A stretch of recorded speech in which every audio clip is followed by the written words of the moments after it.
ఒక ఊరిలో శోభ ఇంకా ఆమె భర్త రమేష్ మరియు ఆమె కొడుకు రాజా ఉంటారు. శోభ కుటుంబం చాలా పేదరికంలో ఉంటుంది. శోభ భర్త రమేష్ ఎప్పుడూ తాగుతూనే ఉంటాడు. అతను ఇంటి గురించి అస్సలు పట్టించుకునేవాడు కాదు. మద్యం మత్తులో అతను ఏ పని చేసేవాడు కాదు. ఇంటి ఖర్చంతా శోభానే చూసుకునేది. కొడుకు రాజా చదువు నుండి ఇంట్లో భోజనానికి కావలసిన ఖర్చంతా కూడా ఆమె ఒక్కతే సంపాదించేది. తన పేదరికం వల్ల రాజా చదువు ఆగిపోకూడదు అని ఎప్పుడూ ఆలోచిస్తూ ఉంటుంది. అందుకని ఆమె రాత్రి పగలు అనే తేడా కూడా లేకుండా కష్టపడుతూ ఉంటుంది. ఎక్కడ పని ఉంటే అక్కడికి వెళ్లి బాగా కష్టపడుతుంది. అది ఎంత దూరంలో ఉన్నా సరే. శోభ ఒక మహిళ దగ్గర నౌకరిగా పనిచేస్తుంది. దాంతోపాటు చుట్టుపక్కల వేరే చిన్న చిన్న పనులను కూడా చేస్తూ ఉంటుంది. ఒకరోజు రాజా స్కూల్ నుండి వచ్చి తన తల్లితో మాట్లాడుతూ, అమ్మా, స్కూల్ వాళ్ళు ఫీజును పెంచారు. అది కూడా కొద్ది రోజుల్లోనే కట్టాలని చెప్తున్నారు. అందుకు శోభ ఇది విని ఇప్పటికిప్పుడు అంత డబ్బును ఎలా కట్టాలి అని ఆలోచనలో పడుతుంది. సరే బాబు, నేను ఎలాగోలా సర్దుబాటు చేస్తాను. ఆమె సాయంత్రం వేళ ఇంటింటికి వెళ్లి అంట్లను తోముతూ ఉంటుంది. అందుకని ఆమె ఆలోచిస్తూ ఉదయం నుండి మధ్యాహ్నం వరకు వేరే పని చేసుకుంటే ఇంకొంచెం డబ్బు ఎక్కువ వస్తుందని అనుకుంటుంది. శోభ ఇంటికి 2 కిలోమీటర్ల దూరంలో ఒక కొత్త ఇంటి పని జరుగుతుందని, వారికి ఇటుకలు మోసే వ్యక్తి అవసరం ఉందని ఆమెకి తెలుస్తుంది. దాంతో ఆమె ఆ పని చేయాలనుకుంటుంది. ఆమె ప్రతిరోజు ఇటుకలు మోస్తూ ఉంటుంది. యజమాని ఆమెను ఎన్నోసార్లు తిట్టేవాడు. కాని ఆమె అవన్నీ పట్టించుకునేది కాదు. మధ్యాహ్నం వరకు పని చేస్తూ ఉంటుంది. మళ్లీ సాయంత్రం అంట్లు తోమడానికి వెళ్తుంది. ఒకరోజు శోభ ఇటుకలను మోస్తూ ఉండగా అప్పుడు ఒక ఇటుక ఆమె కాలు మీద పడుతుంది.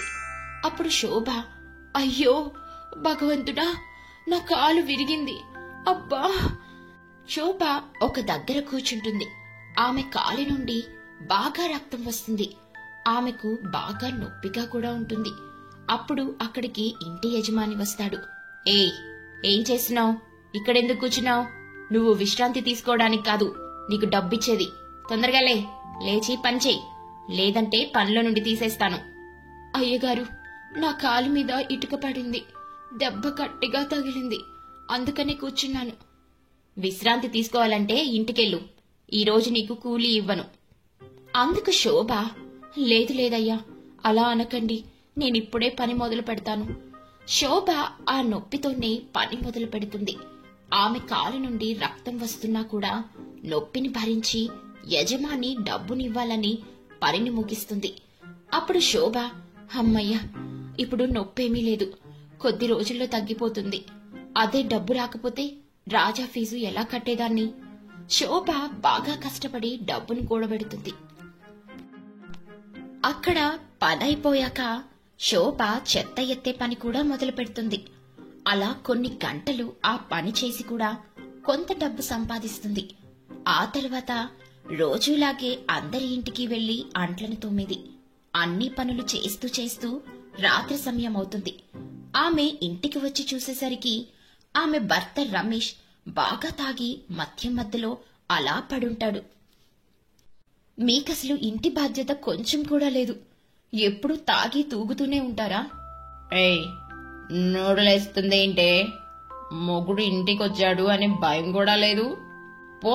పోయి వంట చేసి తీసుకురా పో, లేదంటే తన్నులు తింటావు. అందుకు శోభ, ఇది తప్ప మీరింకేం చేయగలరని. శోభ మాటలు విని రమేష్ కి బాగా కోపం వస్తుంది. దాంతో పక్కన ఒక కర్ర తెచ్చి ఆమెను కొడుతూ ఉంటాడు. అమ్మ అరుపులు విని రాజా అక్కడికి వస్తాడు. అప్పుడు రాజా, మీరేం చేస్తున్నారు? వదిలేయండి అమ్మను, ఆపండి నాన్న.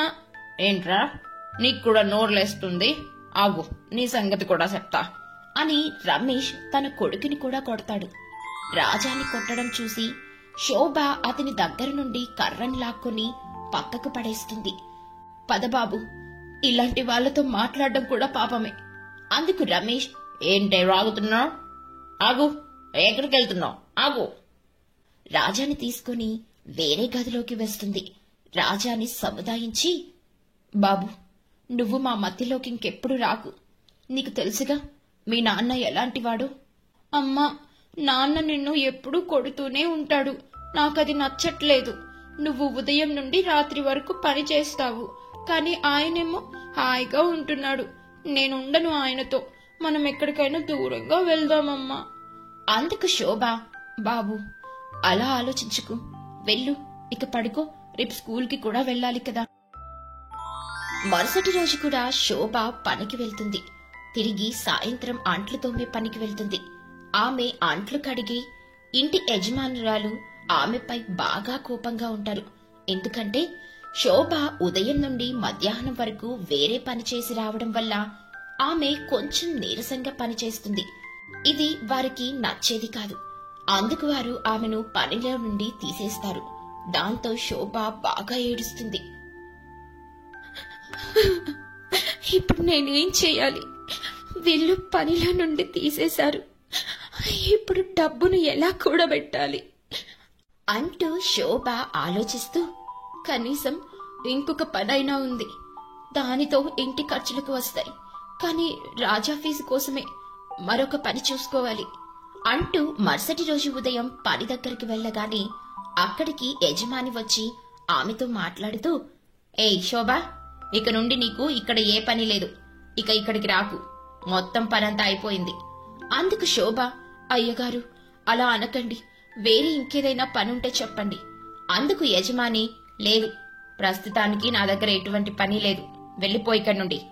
పాపం శోభ లోపల చాలా బాధపడుతుంది. నీరసంగా ఏడుస్తూ ఇంటికి వెళ్తుంది. చాలా రోజుల నుండి శోభకు ఎటువంటి పని దొరకదు. కూడబెట్టిన డబ్బుల్లో కొంత ఇంటి ఖర్చులకి అయిపోయాయి. రోజురోజుకి అవి కూడా తగ్గుతూ వస్తాయి. ఇక ఆమె దగ్గర కొంత డబ్బు మాత్రమే మిగిలి ఉంటుంది. అనుకోకుండా ఒకరోజు రాజా ఆరోగ్యం పాడవుతుంది. ఒళ్లంతా బాగా వేడిగా ఉంటుంది. కొడుకు పరిస్థితి చూసిన శోభ బాగా కంగారు పడుతుంది. వెంటనే తన దగ్గరున్న డబ్బంతా తీసుకుని మందులు కొనడానికి వెళ్తుంది. అప్పుడు ఆమె భర్త రమేష్ వస్తాడు. అతను ఆమె చేతిలో ఉన్న డబ్బును చూసి, దాంతో వెంటనే అతను బలవంతంగా శోభ చేతిలో ఉన్న డబ్బును లాక్కుంటాడు. అరే, ఇంత డబ్బు ఉంచుకొని కూడా నాకు ఇవ్వకుండా ఉంటావా? పో ఇక ఇక్కడి నుండి. అందుకు శోభ, మన బిడ్డ ఆరోగ్యం అస్సలు బాగాలేదండి, అందుకే మందులు తేవడానికి వెళ్తున్నాను, ఆ డబ్బును తీసుకెళ్ళకండి. ఏయ్, పో పో, పక్కకు పో అని రమేష్ మొత్తం డబ్బు తీసుకొని వెళ్లిపోతాడు. పాపం శోభ గట్టిగా ఏడుస్తుంది. అయ్యో అయ్యో అయ్యో భగవంతుడా, ఇప్పుడు నేనేం చెయ్యాలి? నా బిడ్డ ఆరోగ్యాన్ని ఎలా కాపాడాలి అంటూ శోభ ఏడుస్తూ మందుల దుకాణానికి వస్తుంది. షాప్ యజమాని అప్పుగా మందులిస్తాడేమో అని ఆలోచించి అతనితో, చూడండి, నా బిడ్డ ఆరోగ్యం అస్సలు బాగాలేదు, దయచేసి మందులు అప్పుగా ఇవ్వండి. లేదు లేదు, నీలాంటి వాళ్ళు రోజు ఇక్కడికి చాలా మంది వస్తుంటారు, అందరికీ ఇచ్చుకుంటూ పోతే నేనేం కావాలి, వెళ్ళిపో ఇక్కడి నుండి. అన్నా, నేను డబ్బును తర్వాత ఇస్తాను, ఇప్పుడు నా దగ్గర లేదు, రేపటి వరకు తెచ్చిస్తాను. అదేం కుదరదు, డబ్బుంటే మందులు తీసుకో, లేదంటే వెళ్ళిపో. అందుకు శోభ ఎంత బ్రతిమాలినా కాని షాప్ వాడు మందులివ్వడు. అప్పుడక్కడికి ఒక పెద్ద ధనవంతురాలైన మహిళ అక్కడికొస్తుంది. ఆమె జరిగిందంతా చూస్తుంది. ఆమె మాట్లాడుతూ, చూడండి, ఆమెకు ఏ మందులు కావాలంటే అవి ఇవ్వండి, వాటి డబ్బును నేను మీకిస్తాను. అందుకు ఆ యజమాని, సరే మేడం, అలా అయితే ఇస్తాను. అందుకు శోభ, మీకు చాలా చాలా కృతజ్ఞతలండి, నేనెవరో మీకు తెలియదు, అయినా కూడా నాకు డబ్బులిచ్చారు. మీరు చేసిన మేలును ఎప్పుడూ మర్చిపోను. ఈరోజు కేవలం మీ వల్లనే నా బిడ్డకు మందులను తీసుకెళ్లగలుగుతున్నాను అని చెప్పి శోభ మందులను తీసుకుని వెళ్లబోతుంటే అప్పుడు ఆ మహిళ ఆమెను ఆపి, అరే, మరేం పర్వాలేదు, కొంచెం ఆగు, ఇదిగో నా ఇంటి అడ్రస్ ఇది, రేపు ఇంటికి రా. అందుకు శోభ, సరే అండి, తప్పకుండా వస్తాను అని చెప్పి శోభ మందుల్ని తీసుకుని ఇంటికి వెళ్లి రాజాకి వేస్తుంది. కొన్ని గంటల్లో రాజా జ్వరం తగ్గిపోతుంది. మరుసటి రోజు శోభ ఆ మహిళ ఇంటికి వెళ్తుంది. ఏం జరిగింది? నిన్న ఎందుకని అంతగా ఏడ్చావు? నేను చేసే పనుల్లో నుండి నన్ను తీసేశారు. నాకెవ్వరూ పని ఇవ్వట్లేదు. భర్తేమో ఎప్పుడు చూసినా మద్యం మత్తులో ఉండి కొడుతూ ఉంటాడు. పిల్లాడి స్కూల్ ఫీజు కట్టడానికి కూడా డబ్బులు లేవు. ఇప్పుడు చెప్పండి, ఇంత బాధలో ఏడుపు వస్తుంది కదా. నిన్న రాజా కోసం మందులు తేవడానికి డబ్బును తీసుకెళ్తుంటే నా భర్త వాటిని కూడా లాక్కున్నాడు. అయ్యో, ఇది చాలా బాధాకరమైన విషయం. నీ మాటలు విని నాకు చాలా బాధ కలుగుతుంది. నేను నీకోసం ఏదైనా చేయాలనుకుంటున్నా.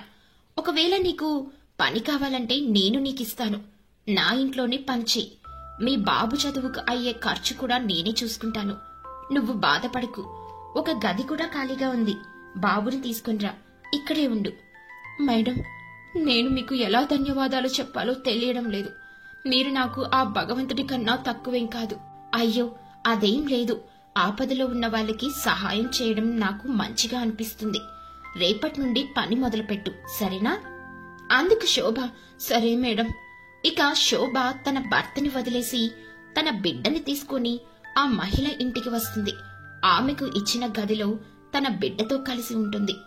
అప్పుడు రాజా, అమ్మా, ఈ ఇల్లు చాలా బాగుంది. ఇక ఇక్కడే ఉందాం మనం. నాన్న దగ్గరికి అస్సలు వెళ్ళొద్దు. బాబు, నువ్వు చెప్పినట్టు మనం ఇక్కడే ఉందాం. రాజా ఇది విని సంతోషపడతాడు. రాజా తన చదువును మొదలు పెడతాడు. ఇక శోభ ఇంకా రాజా ఇద్దరూ ఎంతో ఆనందంగా వాళ్ళ జీవితాన్ని గడుపుతారు.